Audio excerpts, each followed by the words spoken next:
Good evening, my friends. This is Paul, and since I am in the middle of playing Layton's Mystery Journey, Catriel and the Millionaire's Conspiracy, what a mouthful, on the 3DS, I'm going to be reviewing the previous Layton game that Level 5 made, which is Professor Layton and the Azran Legacy, which was the official last game that would be starring our favorite top-hatted, tea-drinking English gentleman. Of course, in North America, his last starring role was Professor Layton versus Phoenix Wright, but who's counting technicalities? So, Azran Legacy plays pretty much identically to Miracle Masks. Minor graphical changes here and there. It's pretty much the same game from a functional standpoint.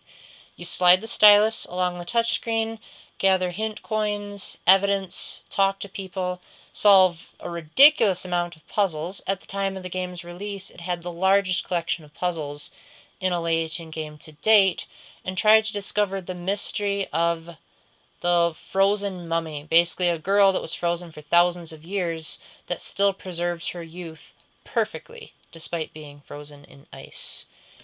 And to avoid spoiling too much of the plot, let's just say that by the time they wake her up, she claims that she's an emissary of the Azran Society, and that Professor Layton and company need to search for the Azran relics to be able to discover the secrets of this long-forgotten society.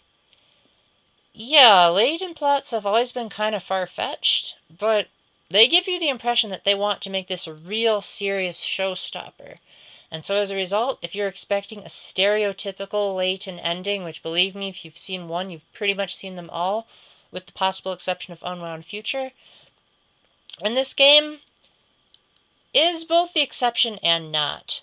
There are quite a few smaller mysteries that you can solve, and the game has a magnificent way of putting those mysteries out of order, because the Azran keys are scattered throughout the world, so you can choose where you want to go in a non-linear fashion. And then over the time, that will lend itself to the bigger mystery of, like, what happened to the Azran? Why is it that Emmy Altava did not join Layton and Luke during their DS trilogy? Why is it that Layton never brings up the Azran again in those original games? Because this is technically the prequel to his first game, Curious Village. Apart from a couple of really weak story reveals, including a couple that left a bad taste in my mouth in the series as a whole, Azran Legacy does a good job of feeling like an endgame result, even though it's technically the third game chronologically. But a Layton game is only as good as its puzzles, right? And I'm glad to say that Azran Legacy mostly succeeds. It's not going to blow your mind or anything, as pretty much all of the puzzles have been done before in some fashion, with this game perhaps having more obstacle course-like puzzles than many others, but otherwise, everything that you love and don't love about Layton puzzles is still here. You still got hints that aren't always the most helpful. You still got frustrating block rotating puzzles. You still have spectacular usage of stereoscopic 3D when you're searching the environments, but then it's not used at all during the puzzles.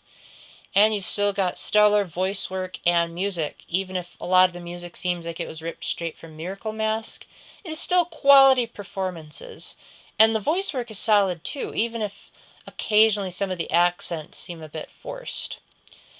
Overall, Azran Legacy does a decent job of tying into Curious Village, and it's definitely the kind of game that if you haven't played Layton's DS trilogy, I would recommend you play this one first. That way you at least get some story context as to, like, how the Professor and Luke got to meet each other, because admittedly their relationship may seem kind of creepy if you don't have a backstory behind it. But that's not what Level 5 did at the beginning. And as a result, Azran Legacy, if you've played the rest of the Layton experiences, you might find that they seem to be running out of ideas, and the only truly new things this game has added are you can find these relics, which technically already existed, but now you can distribute them via Street Pass so that other people can find where you've hidden them. Yay! Along with optional side quests that you can read about in the newspaper that involve more traveling all over the world for a chance to earn additional picker-ats, hint coins, and puzzles. If you're a fan of Layton, pick it up to complete the story. If you're not a fan of Layton, this game's not going to do you any favors, and it probably will have a really ridiculous story if you're not looking for closure. With that being said, thank you very much for watching. Let me know if you have any questions or comments, and until the next time, keep the faith, stay epic, and God bless. Bye.